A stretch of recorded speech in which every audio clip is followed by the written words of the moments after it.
Good morning. Hey. Good morning, everyone. Adam and Sarah here, the Green Executive.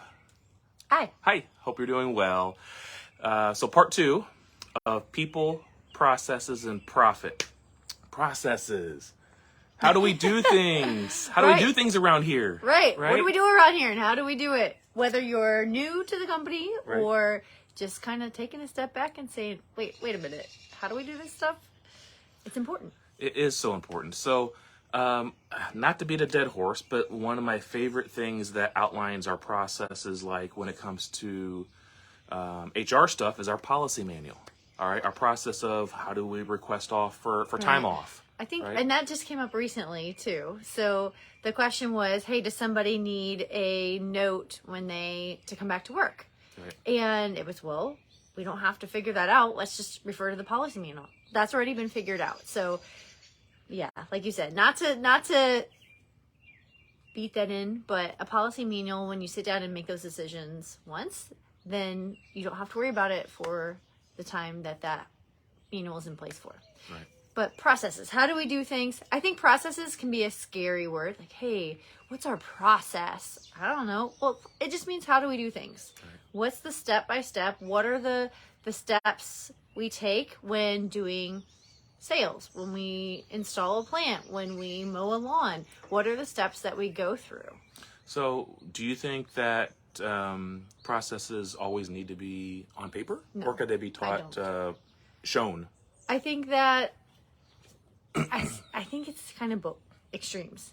You either see people who have no idea how, like they're just running kind of loose and they're just taking things on the fly. So training someone or asking someone else to do things for them gets to be really tricky.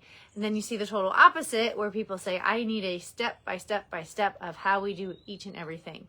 Here's my catch of the step by step by step by step. First of all, that can be overwhelming. If you think you have to have that and you're hesitant to deviate from it. I mean, you don't necessarily want to deviate from it, but I was thinking of how about you just let me finish? Well, yeah, go ahead. I thought came to mind of an old employee. Okay, well, now I'm going to try to get back on track where I was. So I think it can be overwhelming if you think I have to have a step by step by step by step of everything we do in order to document our processes. No, you don't. You don't. You can start in one area of the business, or you can start by just being like in general the flow. That's where I would start. I would start with the flow. What's the flow? And does the flow make sense? And then you can refine it from there. And you don't have to do this all yourself. The people who do these things in the company, so like Peggy at Lindemann Lawn Care, hey Peggy, could you just sketch out the flow, like when the phone rings, what happens? That's an easy way to start, and let the team document their own processes. And then you can get more specific. And then you can say, okay, I don't know how to follow this. Can you make this so that, like, even if I had to answer the phone, I would know what to do, and just build from there.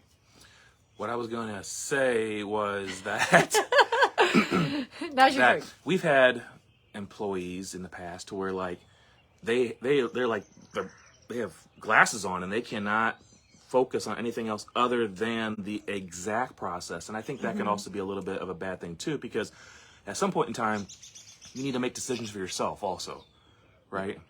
So you don't want to lock yourself into a process that's so strict in particular that there's employees can't make their own decisions when they need to, and yourself too.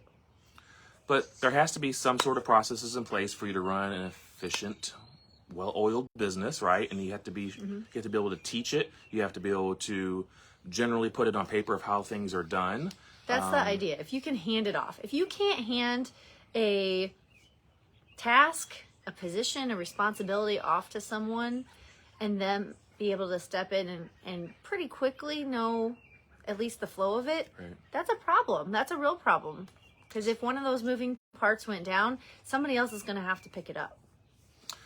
All right. Well, there you go. This was processes of our 3-part series of people, processes, and profit. So profits next week.